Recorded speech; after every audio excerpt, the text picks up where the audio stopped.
ಹರಿ ಓಂ ನಮಸ್ಕಾರ. ಇವತ್ತು ಹೆಸರು ಕಾಳಿನ ದೋಸೆಯೊಂದಿಗೆ ನಾನು ನಿಮ್ಮ ಮುಂದೆ ಬಂದಿದ್ದೀನಿ.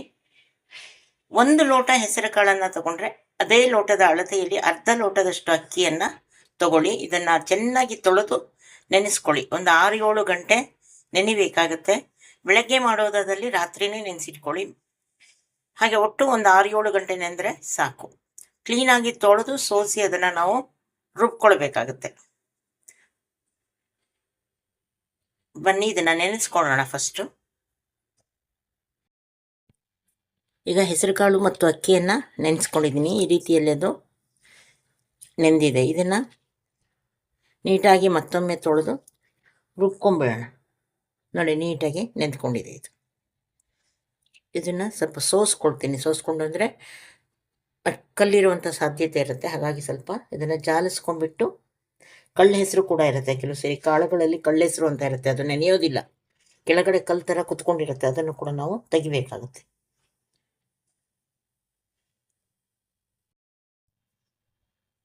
ಈಗ ನೆನೆಸ್ಕೊಂಡಿರುವಂತಹ ಹೆಸರು ಕಾಳು ಮತ್ತು ಅಕ್ಕಿಯನ್ನು ನಾನು ಹಾಕ್ತಾ ಇದ್ದೀನಿ.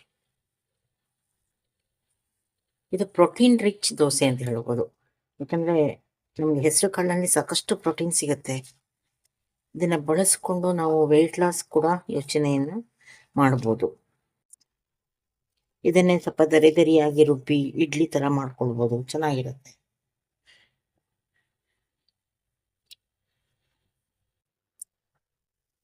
ನಾನು 2 ಟ್ರಿಪ್ನಲ್ಲಿ ಇದನ್ನು ರುಬ್ಕೊಳ್ತೀನಿ. ಒಂದೇ ಸರ್ತಿ ಇದಕ್ಕೆ ಏನೇನು ಹಾಕ್ಬೇಕೋ ಅದೆಲ್ಲ ಹಾಕ್ಕೊಂಡ್ಬಿಡ್ತೀನಿ.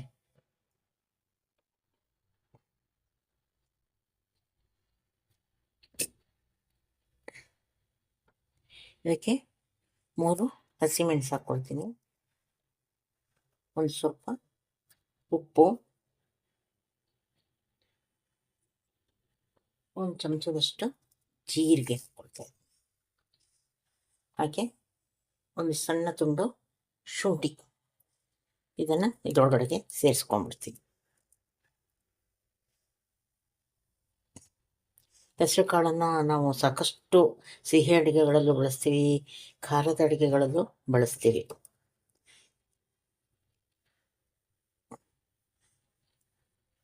ಆದಷ್ಟು ಬಳಸೋದು ಬಹಳ ಒಳ್ಳೆಯದು. ದಿನಕ್ಕೆ 1 ಕಾಳು, ಯಾವುದಾದ್ರೂ ಒಂದು ಕಾಳನ್ನು ಬಳಸೋದೊಂದು ನೇಮ ಇಟ್ಕೊಂಡ್ರೆ ನಮಗೆ ಒಳ್ಳೆಯದು. ಯಾಕಂದರೆ ಎಲ್ಲವೂ ಹೋದಂಗೆ ಆಗುತ್ತೆ ಹೊಟ್ಟೆಗೆ. ಇದಕ್ಕೆ ಸ್ವಲ್ಪ ನೀರನ್ನು ಹಾಕ್ಕೊಳ್ತೀನಿ. ಇದು ಹಸಿಮೆಣಸನ್ನು ಏನು ಹಾಕ್ತೀವಿ ಅದು ಖಾರದ ಲೆಕ್ಕ ಅಲ್ಲ, ಪರಿಮಳದ ಲೆಕ್ಕ. ನಮಗೆ ಒಂದು ಘಮ ಬರುತ್ತೆ ಅದರಲ್ಲಿ, ಹಾಗಾಗಿ ಹಾಕುವಂಥದ್ದು. ಇದನ್ನು ಈಗ ರುಬ್ಕೊಂಡು ಮಾಡ್ತೀನಿ ನಾನು.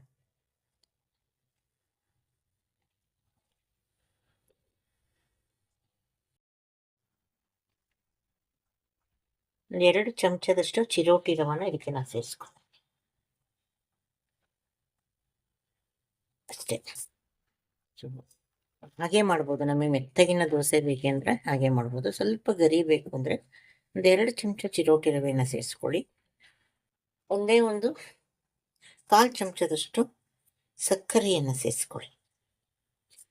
ಸ್ವಲ್ಪ ಕೆಂಪು ಬರುತ್ತೆ, ಗರಿ ಬರುತ್ತೆ ಅನ್ನೋದಕ್ಕಾಗಿ. ಇನ್ನು ಸೋಡಾ ಆಪ್ಷನ್, ಬೇಕಾದರೆ ಹಾಕೋ. ಹೇಗಿದೆ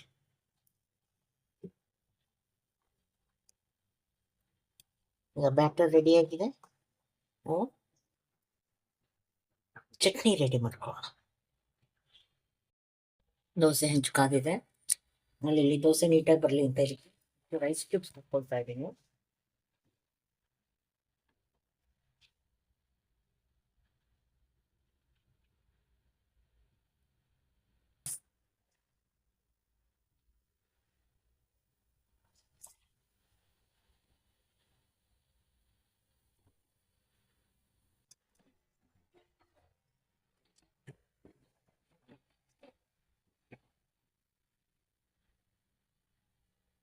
ಇದನ್ನು ಒರೆಸ್ಕೊ.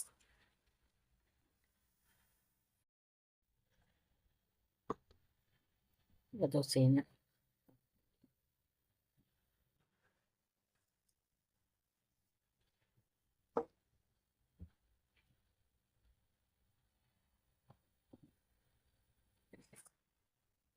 ಇದರ ಸುತ್ತ ನಾವು ಎಣ್ಣೆ ಅಥವಾ ತುಪ್ಪವನ್ನು ಉಪಯೋಗಿಸಿ.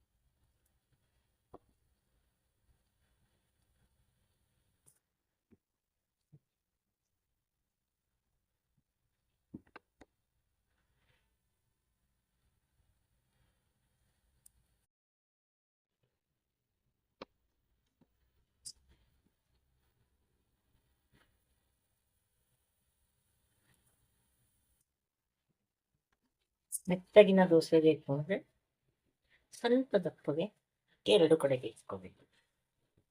ಎರಡು ಕಡೆ ಬೇಯಿಸ್ಕೊಂಡ್ರೆ ಚೆನ್ನಾಗಿ. ನಮಗೆ ಗರಿ ಗರಿ ಬೇಯಬೇಕು ಅಂತಂದ್ರೆ ತೆಳ್ಳಗೆ ಹಾಕಿ ಒಂದೇ ಸೈಡ್ ಬೇಯಿಸ್ಬೇಕು.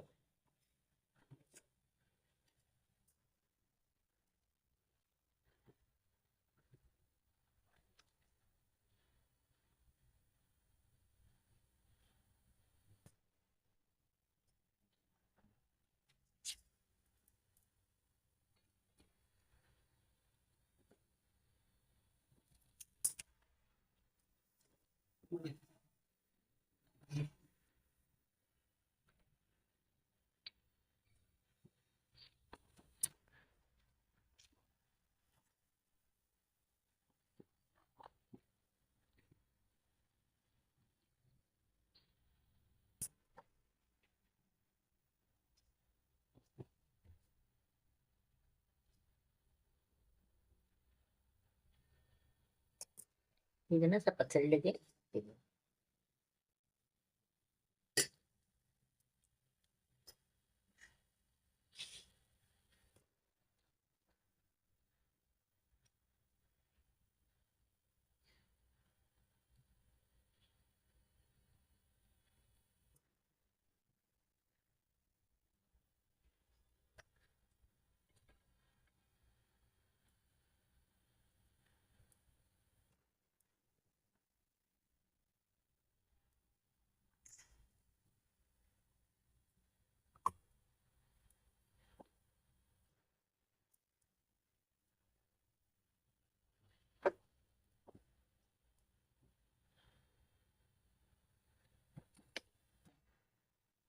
ಇದನ್ನ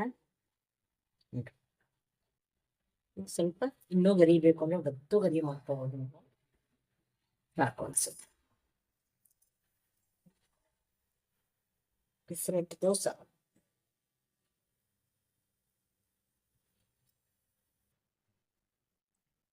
ready to eat.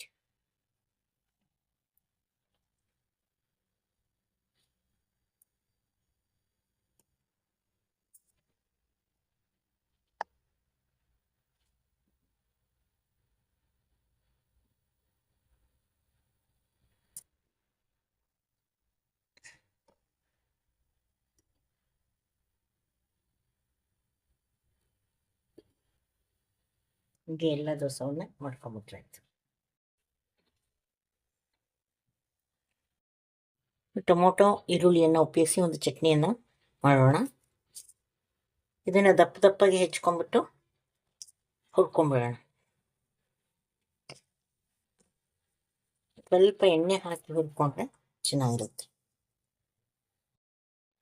ಇಲ್ಲಿ ಈರುಳ್ಳಿನ ಹುರಿಲಿಕ್ಕೆ ನಾನು ಚೂರು 1 ಸ್ಪೂನ್ನಷ್ಟು ಎಣ್ಣೆಯನ್ನು ಹಾಕ್ಕೊಂಡಿದ್ದೆ.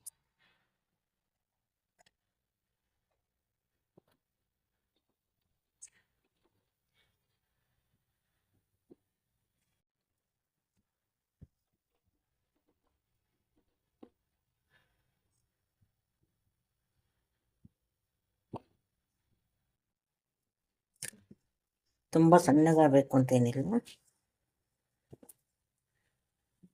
ದೊಡ್ಡದಿಟ್ಟು ನಡೆಯುತ್ತೆ.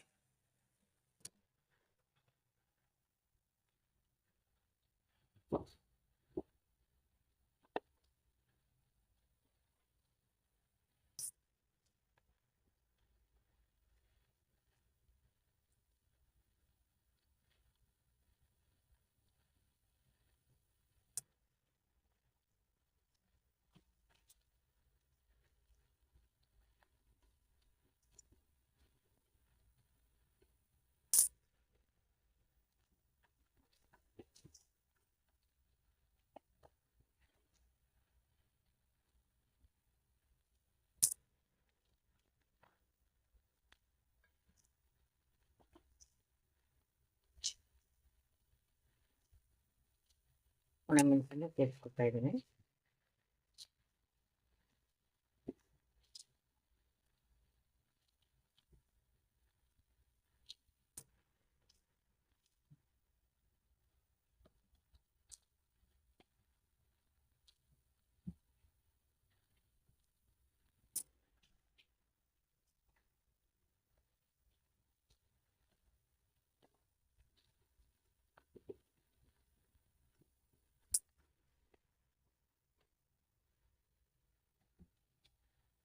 ಟೊಮೊಟೊ ಕೂಡ ದೊಡ್ಡದಾಗಿ ಹೆಚ್ಕೊಂಡು ಹಾಕೊಂಡ್ಬಿಡ್ಬೋದು. ಅಥವಾ ಸುಟ್ಟು ಹಾಕ್ತೀವಿ ಅಥವಾ ಒಂದು ಅರ್ಧ ಇಟ್ಟು ಅದನ್ನು ನಿಧಾನ ಬೇಯಿಸಿ ಹಾಕ್ತೀವಿ ಅಂದ್ರೂ ಹಾಕ್ಬೋದು.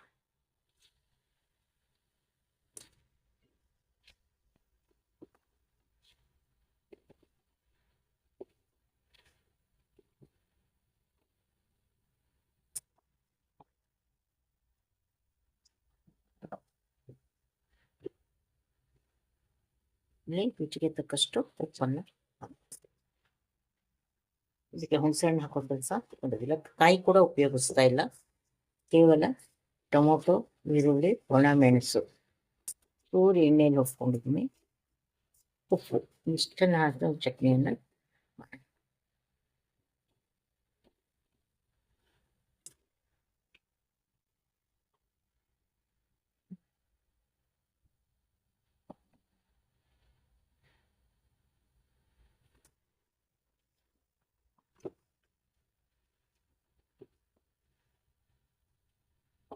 ಇದನ್ನು ಸ್ವಲ್ಪ ಬಾಡಿಸ್ಕೊಳ್ಳೋಣ.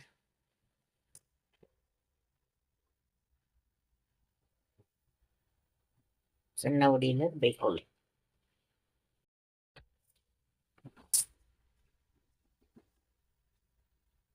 ಇದಕ್ಕೆ ಹಾಕ್ತಿದ್ದೇನೆ. ಇದಾಗಿತ್ತು ಸಣ್ಣದಾದ್ಮೇಲೆ ಇದನ್ನು ಬಿಡ್ಕೊಳ್ಳೋಣ.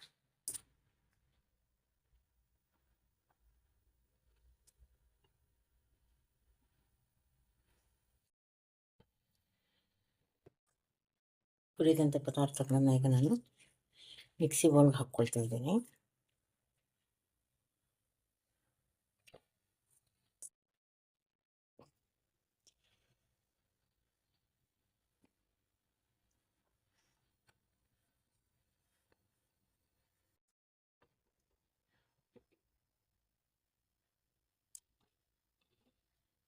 ಸ್ವಲ್ಪ ಕೊತ್ತಂಬರಿ ಸೊಪ್ಪನ್ನು ಸೇರಿಸ್ಕೊಳ್ಳೋಣ.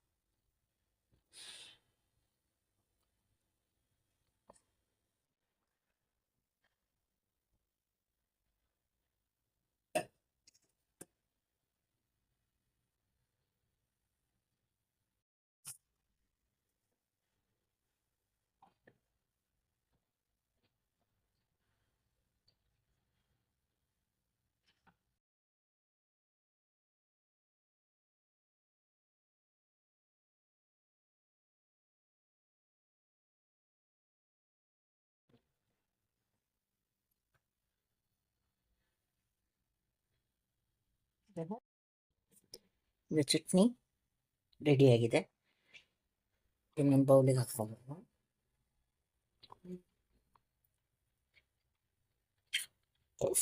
ಬೇಕು ಅಂದರೆ ಒಂದು ಒಗ್ಗರಣೆ ಕೊಡ್ಬೋದು. ನಾವು ಎಣ್ಣೆಯಲ್ಲಿ ಹೊರತಿರೋದ್ರಿಂದ ಇದಕ್ಕೆ ಈಗ ಒಗ್ಗರಣೆಯನ್ನು ಕೊಡಲ್ಲ, ಹಾಗೆ ಮಾಡಿ. ನಮಗೆ ಟೊಮೊಟೊ ಈರುಳ್ಳಿ ಅಷ್ಟೇ ಟೇಸ್ಟ್ ಇಷ್ಟ ಆಗಲ್ಲ ಅಂದರೆ ಬೇಕಂದ್ರೆ ಕಡಲೆಬೇಳೆ ಹಾಕ್ಕೋಬೋದು. ಹುರಿಬೇಕಾದ್ರೆ ಯಾಕೆ ತೆಂಗಿನ ತುರಿ ಸೇರಿಸ್ಕೊಂಡು ರುಬ್ಬೋದು. ಅಂದರೆ ಒಂದು ಸರಿ ಒರಿಜಿನಲ್ ಟೇಸ್ಟ್ ನೋಡೋದು ಒಳ್ಳೆಯದು. ಆಮೇಲೆ ನಮ್ಮ ಟೇಸ್ಟಿಗೆ ತಕ್ಕಂಗೆ ನಾವು ಬದಲಾಯಿಸ್ಕೋಬೋದು ಯಾವುದನ್ನೇ ಆಗಲಿ.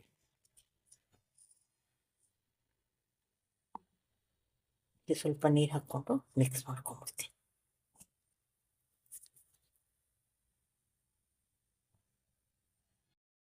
ಈಗ ಚಟ್ನಿ ರೆಡಿಯಾಗಿದೆ. ದೋಸೆ ಮಾಡ್ತಾ ಇರದೆ ಈಗ ತಿಂತಾ ಇರದೆ ಹೆಸರು ಕಾಳಿನ ದೋಸೆ, ಹೆಸರಾಟು ದೋಸೆ ಅಂತಲೂ ಕೆಲವರು ಇದನ್ನು ಹೇಳ್ತಾರೆ.